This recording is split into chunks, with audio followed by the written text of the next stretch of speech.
All right, Sports Bash Live, 97.3 ESPN. Football at 4, powered by the Inside the Birds podcast. It's brought to you by PlaySugarHouse.com. Sign up now. They'll match your first deposit up to $250. Did you watch the Inside the Birds pregame show yesterday? Geoff Mosher, Trey Thomas, Adam Kaplan, Greg Codesell. Very well done. Great job, guys. And, of course, every day, Football at 4, powered by the Inside the Birds podcast. The new Inside the Birds pregame show, Sundays at 10. Now, Jeff, is that every Sunday at 10, or is that going to move when the Eagles play 4 or a night game? Hey, Mike, how's it going? It is going to be 2 hours before kickoff for every game. So most times it will be 10. Other times when it's an afternoon game or an evening game, it'll be 2 hours prior to kickoff. Gotcha. Okay, well, good job with that yesterday. I was impressed with the production, and obviously the insight was very good. So congrats on the new show there. Couple of things we got to get into. We got a shorter segment on Football at 4, so let's dive into it. As Doug Pederson spoke today, I don't know. I'm going to put Pederson at the top of the list of the problems from yesterday. I mean, what is the decision to go with Driscoll and Herbig on that right side? Is that a last-minute thing, or do you get the insight that was the way they planned this if, in fact, Lane Johnson couldn't go? Well, I do think it was planned that if Lane Johnson couldn't go, it was definitely going to be Jack Driscoll. I mean, we have spoken at length throughout this weird training camp, Mike, about Driscoll and how much Jeff Stout loves him and how much they believe in him. And something I wrote yesterday, after the game on InsideTheBirds.com is don't look at that as a we don't trust Jordan Mailata completely yet, or we're disappointed by Jordan Mailata. They're just really impressed and pleasantly surprised by how well Jack Driscoll played in the camp and how well he had grasped the concepts and his athleticism coming out of Auburn. So they really liked him. Now, the Herbig versus Matt Pryor thing to me, I think is really, really confusing. I get that Matt Pryor really did not distinguish himself at camp. I also think you're not exactly set up to succeed when they bump you over to left tackle for a week and you've never played left tackle even in college, and now you have to do it. So I don't think they did him any favors.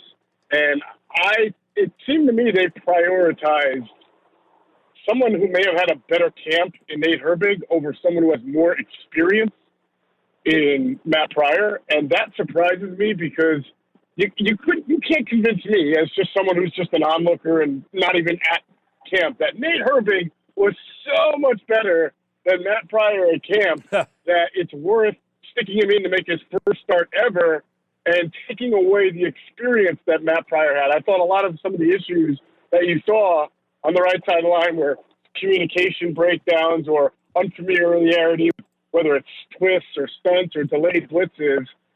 And I think he just would have had a better shot at having, and maybe it's not that much of a difference, but a better shot if Matt Pryor is the guy at right guard there. Yeah, is there any, other than him just saying Herbig played well, I mean, I don't know, did anybody wonder if he was being disciplined? I mean, and then he went on to say that Herbig played well. Now, we had Barrett Brooks on earlier. He did not concur with what Doug said. Now, Doug seemed to say not only did he play well, the quote was, I thought Nate did well, wasn't perfect, he's a smart guy, we'll continue with him at right guard. I mean, it sounded like not only did he think he played okay, that he's going to get another shot at it again. Yeah, it's like it. It's surprising to me, although he did leave wiggle room. I think he said he was going to continue to get worked in there at right guard, but yes, he did give him a stamp of endorsement. And I always say this, Mike, that coaches look at things a lot differently than we do. And I'm not disagreeing with you or Barrett. I looked at Nate Herbig, watched some tape today, and I thought, man, that was not good. And he also looks a little heavy. But a coach looks at it, and they take all 60, 70 reps, right, and they weigh them equally. So Nate Herbig was on the field when Carson Wentz threw 2 touchdowns and got his man on that play, but didn't get his man on 2 plays or 3 plays, right, that didn't go well. And so it all gets kind of weighted evenly. Whereas we look at, well, where were the breakdowns? And it really stands out more when a guy gets beat than when he's just on the field during a touchdown or a run or something like that. So that's how Doug Pederson and Jeff Stoutland look at it and convey it to the media. But I know inside they cannot be thrilled with what they saw from Nate Herbig. I'll even say I think Jack Driscoll, before he went out, even though he had some, there was one blitz he didn't pick up, and he thought the slide protection was going one way, and he went the other way. You're going to get that. But I thought he held up his end of the bargain better than Nate Herbig did. What is the fix for this offensive line? Is it Lane Johnson coming back? Is that the fix? And I do wonder what took so long to get whatever he needed scraped out of his ankle. Yeah, Trey Thomas was very, very vocal about that on our Inside the Birds Live pregame show yesterday. We tried. We had a little technical issue. We tried to play the video that Lane Johnson tweeted out August after the first scrimmage of Lane, dancing in the locker room. I think you guys all saw that. He was, getting his dancing on. And Lane's like, how can you be doing that if you are about to be having an ankle surgery or, you've got this tender ankle or something's not right and you're going to have it worked on? And then why would you be having this surgery if it was an issue last year, which it was? Why are you having it in August? And that's a question only, the Eagles can answer and Lane can answer, but it's certainly something that you have to look at with a jaundiced eye and say, that just doesn't make any sense. So they scored 17 points with this porous offensive line. So how did they get away from what they were doing? I mean, I think to me that's more of a problem. Fine, the offensive line was not very good, but you scored 17 points with that group on the field and looked pretty good doing it. So there was a path to victory even with those guys out there. What went wrong? Yeah, so this is what I've seen, Mike, and even looked into a little bit. And I think I've listened to you a little bit today, and I agree with you on a lot. Where I would probably not even disagree, but maybe change the hierarchy. I put Carson, number one, as the problem because his two interceptions were directly the result of two Washington touchdowns that you could fairly argue don't happen if he doesn't give them that short field and throw those bad passes because Washington did not move the ball very well at all. They scored. You were right. They scored 27 points, and you're like, how did they do that? And it's a fair question because they had fewer first down, fewer yards, and a lower yards per gain average than the Eagles for the afternoon. But those two passes came on first down, and they were throws, and he was not under duress on either one of those throws. So I don't think that the game changed a whole lot offensively other than that because even though the Eagles were up 17-0 at one point, you can go rewatch it. I mean, Carson was getting obliterated on those series even when he did put the ball in the end zone. What changed was you get hit. You see, eventually Jack Del Rio was like, all right, you know what? We gave up 2 touchdowns, but we also hit this guy about 6 times and sacked him 2 other times. I bet you he's going to make a mistake eventually. That's what defensive coordinators think, especially good ones who are patient. And that's what happened. Carson made 2 bad mistakes. That may have been the result of taking a lot of hits, but again, under duress on either of those throws. And the one to Jalen Reagor, I know this for a fact, that was an out route. It was not a comeback curl. There was no way Reagor could have done a better job on that because his momentum is taking him toward the sideline, not the ball. That was a ball that Carson left way too inside, and that's the only way Ronald Darby could have gotten. It's year 5 for Carson, and it almost seems like we're seeing the same Carson Wentz. When DiFilippo was here, we heard, he was hard on him. He was tough on him. Who's teaching him what to do? Like the quarterback's coach, isn't it his job to say, hey, you got to learn to throw it away? If there's a screen pass that's getting blown up, throw it towards their feet. Whose job is it? And clearly they're not doing a good enough job at teaching him to do it. I mean, we've seen a lot, right? This is not Carson's first quarterback's coach, right? We know, and our Inside the Birds listeners know that, Carson's initial relationship with DiFilippo, his first quarterback's coach, was not an easy one. He was not wanting to take everything Flip was telling him in 2016. And then eventually he kind of learned after, his rookie year where he did throw a lot of picks and sailed a lot of passes that he's going to have to change a few things around. 2017, he has this amazing year. And some of it, you look back at 2017, he made those unbelievable, crazy plays that weren't necessarily checkdowns, right? But then DiFilippo goes, then it's Mike Rowe. Mike Rowe is gone. Now it's Press Taylor. I mean, we can sit here and blame coaches. That is their job. But at what point, and it was asked of Doug today, many times, especially by Ruben Frank the third time. At what point after 5 years do you blame the guy for not taking the coaching and stop blaming the coaches for the job? Geoff Mosher, Football 4. Let's. I want to get your thoughts on the wide receiver situation because we were surprised Rieger was able to play. He ends up being a part of the offense. Jackson, 54%. Arcega-Whiteside, no show again. Hightower had a couple of catches or more snaps. What did you make of the wide receiver usage? And I don't know. It didn't seem like there was any rhyme or reason who he was going with out there. Agree with you 100%, Mike. I mean, the one big thing we thought going into the game, and you said it earlier, I heard you, was that you're facing Ronald Darby, right? And we watched Ronald Darby for years here just get suckered by the slant. The slant, you can beat him with the slant, then you beat him with the sluggo late, right? You set him up with the short stuff and hit him with the long stuff. Well, the Eagles hit him with a long one early, and it was a double move that Rieger got on that 55-yard catch. But why did they not try it, especially with their offensive line deficiencies, more slants, more screens, more short stuff? So I understand why you say, you put that on Doug Pederson as the number one culprit, and I think that's fair. I'm shocked by the look of an offense that seemed to look a lot like last year's offense when it's struggling. I mean, and I think you also said this too, Mike, and I agree with you. I think that there was a mentality of taking Washington lightly and looking ahead to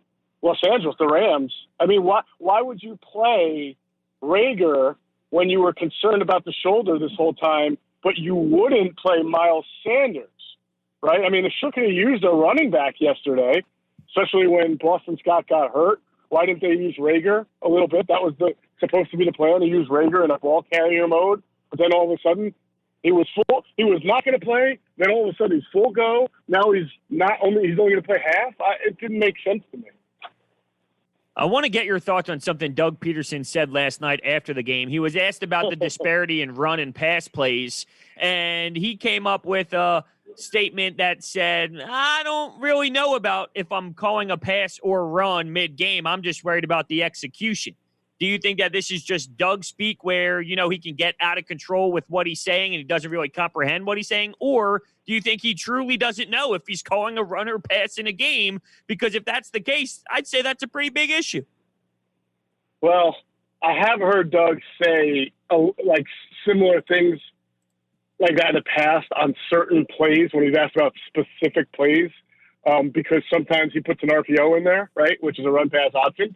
And it could start off as a run, but if the numbers say pass because it's a light box, then that's Doug's way of saying I don't know what that byproduct at the end of the day is going to be. I called an RPO here, so there's either or. But that's not to me the way the question was phrased, right? I think I agree with you in that he was just asked about his overall philosophy on play calling there, and I think that was just Doug misspeaking. He is the play caller. I do believe he knows when he calls the play, whether, it may have a really complex name like right. Spider 2 Banana Y, but I think he's pretty sure whether it's a run or a pass. Yeah, there's no question that that was a bonkers answer. Hey, I don't even know when I make the call whether I actually did call the run or a pass. I just kind of find out. Now, one thing I thought Barrett brought up, which was the fact that Doug makes the play calls, but that a lot of this, Carson maybe makes a lot of play calls, too. I mean, he thinks that Carson kind of makes a lot of changes and switches at the line, and that some of these things that we're giving Doug some grief for, it's actually Carson changing the play. Oh, that's definitely fair. I mean, you can see it even when you're watching the game, right? Carson steps to the line when he puts his two arms across his chest in an X form. Carson's always wanted to have the kind of autonomy over the offense that Peyton Manning would have over the Colts.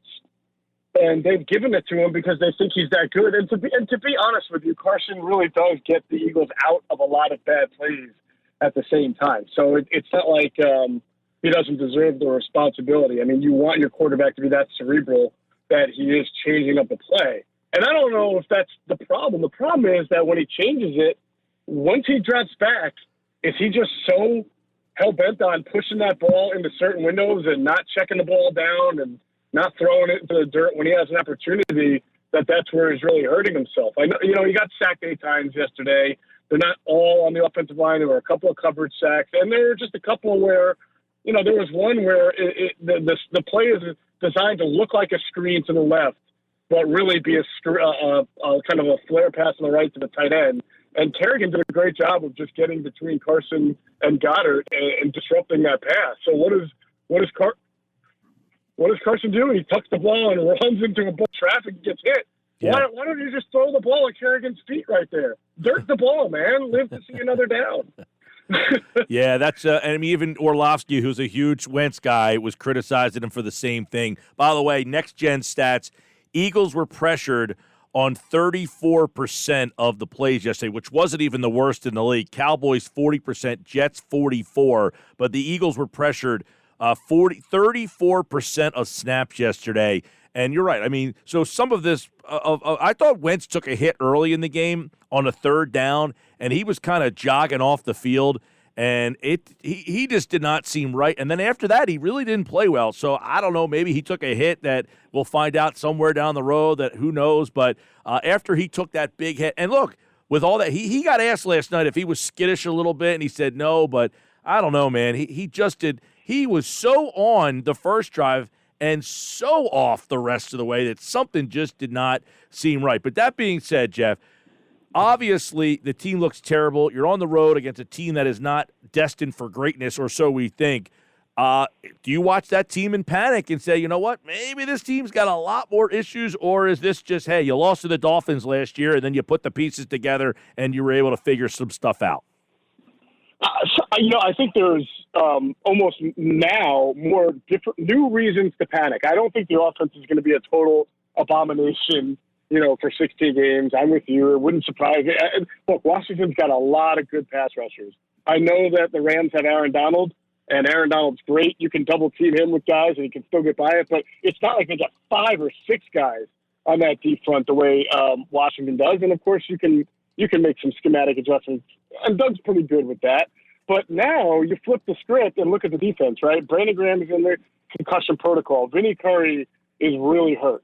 He's going to be out a couple of weeks. He had an MRI today. It's not looking great. So I'd be surprised if you see Vinny Curry. Well, I don't think you're going to see Vinny Curry against the Rams. So no Vinny Curry.